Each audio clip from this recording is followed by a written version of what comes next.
Hey, welcome to the channel. In today's video, I'm going to be sharing with you the 3 stages of manifestation. These can also be looked at as the 3 realms of existence within this physical plane.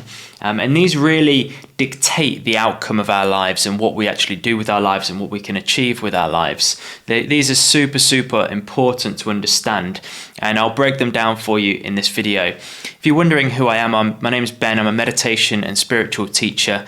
I have a school community where I do all of my teaching. I host live sessions, all my courses are in there, and there's an amazing community of people. I'll leave a link in the description to that. It's called the Inner Journey Community. So the 3 stages of manifestation look like this. Now there's a couple of ways that you can title it. The first one is the masses. So I'll border this off. So we've got the masses. What the masses tend to do, what the general public tend to do, is go along with the conditioning that has been heaped upon them. So they will go to school, they will have very ordinary jobs, ordinary lives, and I'm saying this with the greatest of respect. It's not that there's anything inherently wrong with this. This is just the way that a lot of people tend to lead and live their lives. There's nothing wrong with it necessarily. I'm not kind of saying this and looking down upon these people.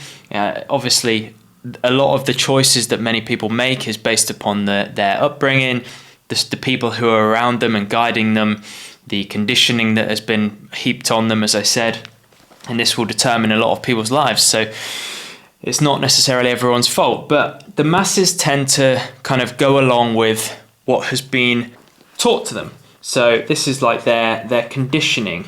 This is going to be things that they learn in school, people like friends and family, what friends and family have told them they can do. And these are the kind of people, and again, nothing wrong with it, but that tend to have very kind of standard jobs, and that is perfectly not normal, but they don't strive for anything more. So it might be that they don't strive to, connect with God more. It might be that they don't strive to achieve things in the world more.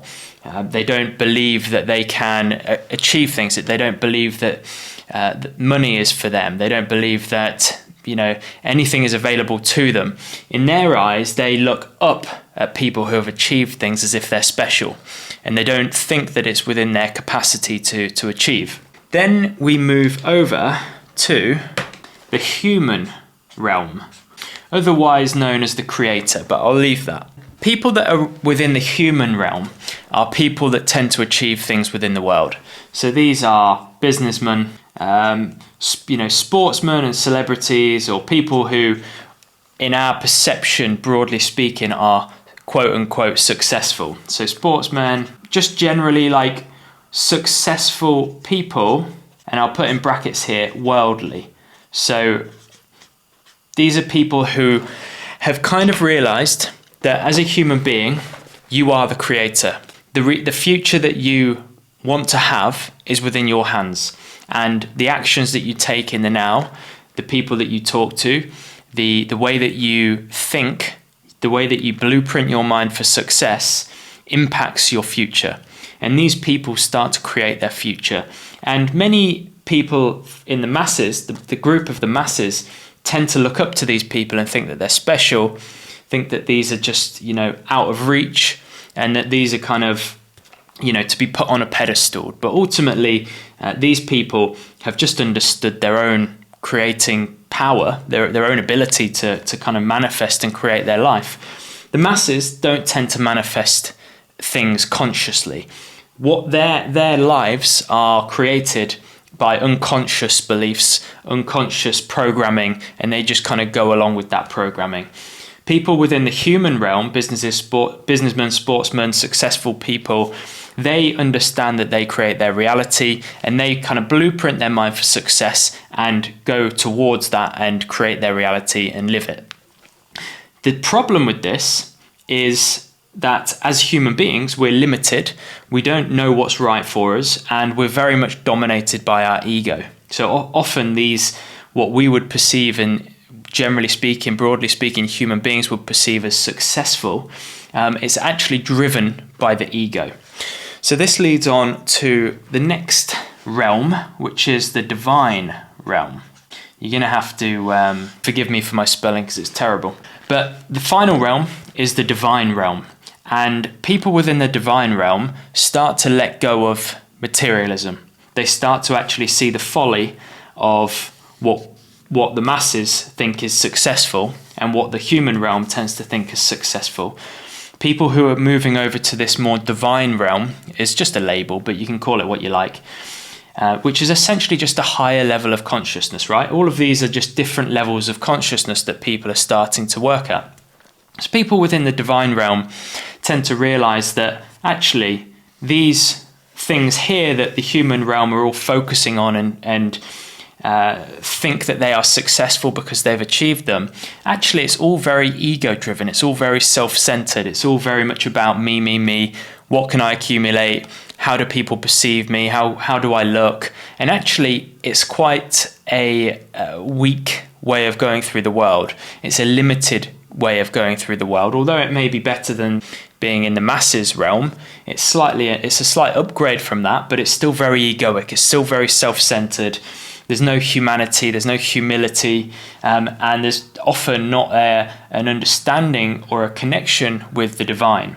People who often start to merge and move across start to have this understanding. I think Jim Carrey is a really good example of this. He's someone who kind of was super successful in the human realm, created this amazing life that he wanted at that time. And as he started to evolve and his consciousness expanded, he started to realize actually all of that stuff is pretty pointless and meaningless. It's really more about divinity and connecting with God and these more spiritual ways of living. People within the divine realm start to become more selfless. They start to, rather than focusing on things that I wants, they start to focus on things, they start to focus on the divine, God, higher ways of thinking, what is going to happen to me after death. So these people start to think a bit differently.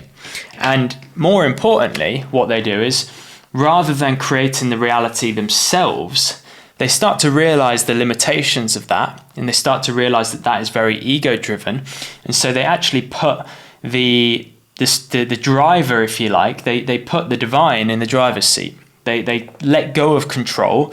They recognize that actually this I that I'm so attached to is actually an illusion. I don't really exist. It's all the divine. Everything is God.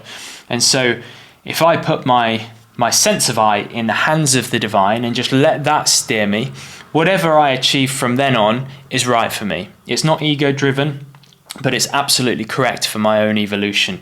These people tend to be, as I say, much more selfless, much more humble, much more aware of the broader view of the world in terms of doing things that aren't so self-centered, doing things to help others, being more selfless, being more loving. And this is kind of like the natural progression of mankind.